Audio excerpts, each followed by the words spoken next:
name's Kerstin from SCAT Foundation in Switzerland, and today I'd like to tell you about RWSN's Sustainable Groundwater Development theme and about the strong support that that theme has had from UNICEF up to today and how we'd like to continue in the future.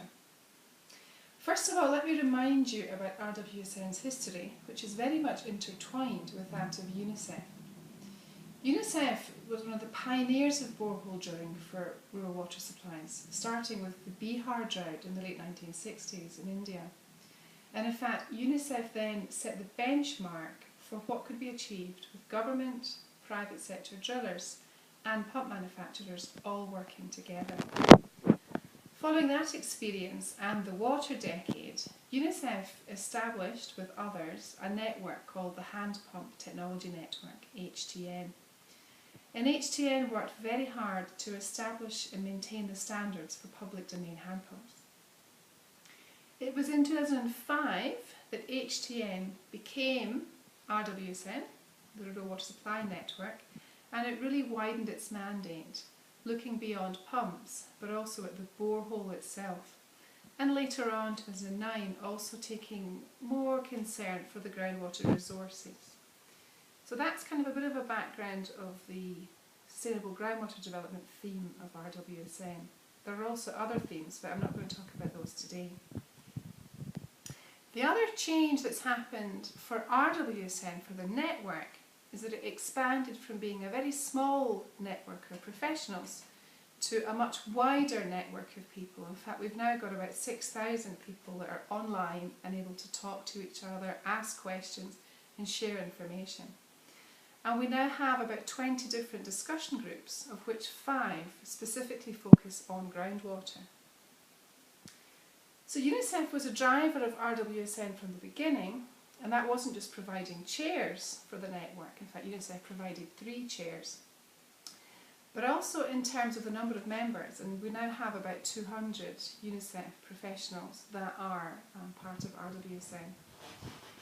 And UNICEF has also been instrumental in really taking the subject of sustainable groundwater development forwards. WSP championed the early years of the borehole work, but it was UNICEF who enabled this code of practice for cost-effective boreholes to be developed, and a whole series of other guidelines around borehole drilling on siting, supervision, procurement, contract management. And through fieldwork, extensive fieldwork in many countries in Africa, as well as wider consultations, we've now got a tremendous set of published resources available on this topic. These resources are being used, so Nigeria and Kenya, for example, have established codes of practice for cost-effective boreholes. Mozambique changed its approach to contracting and managed to reduce costs, and principles for drilling are also being established in Sierra Leone at the moment. Those are some of the examples that we know something about in detail. The other key collaboration that we've been doing is around the professionalisation of manual drilling in sub-Saharan Africa. And UNICEF's been promoting manual drilling, a key technology in particular niche environments around sub-Saharan Africa and beyond. And we've enabled UNICEF to exchange experience with each other, and then we opened up, really enabling governments, NGOs, the private sector and UNICEF to share their experiences and concerns around manual drilling. So we had a webinar series on manual drilling in February-March this year, and enabled sharing from about 12 different countries. All the recordings are online, and in fact the presentations and learning notes that we developed have become the most popular downloaded item on our website. And we're innovating, so these webinars was the first time in WASH that we did bilingual, English and French together. And by September we hope to have pulled together a compendium of manual drilling from around the world of experiences. So what's next? Where do we want to go from here? Well, as RWSN, a network of many individuals and also key organisations working on rural water supplies and small towns water supplies, we'd like to see that groundwater resources are properly considered and sustainably used for developing drinking water supplies. And that may sound a little bit ambitious, but remember that RWSN brings together many organisations and individuals, and they're all working on different aspects. They may be developing groundwater, they may be financing programmes, they may be undertaking research, or they may be regulators. So by bringing all these different players together with a common vision to really improve the way that groundwater is exploited and sustained, we think that a lot can be done. So we're currently developing our new strategy, and UNICEF of course has a key role in that strategy development, along with others such as the World Bank, the Swiss Development Agency, WaterAid and DFID's groundwater research work. So over the next 3 years we want to continue focusing on improving borehole practices, including siting, procurement, supervision and data management. And for UNICEF country programmes, this could translate into training, as well as really ensuring that project implementation is of an extremely high standard.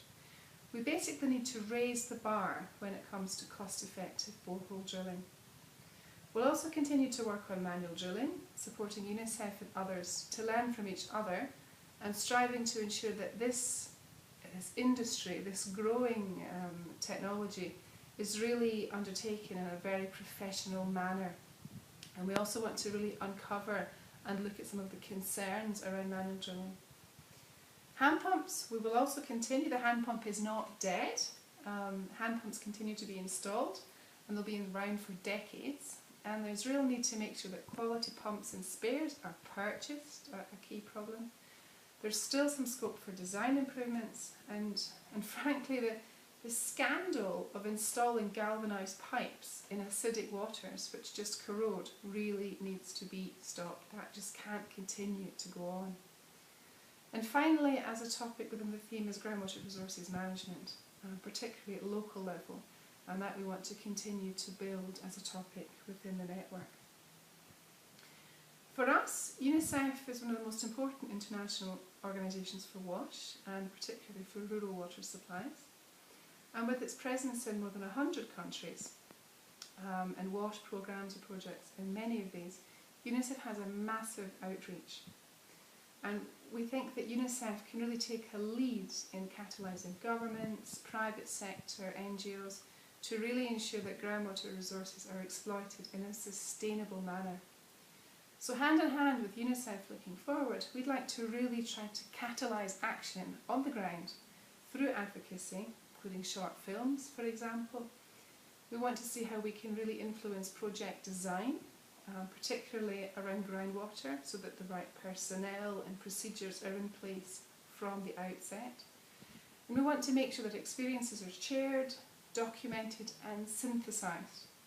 So together we hope that we can ensure that groundwater resources are properly considered and sustainably used for developing drinking water supplies. Thank you very much. Bye-bye.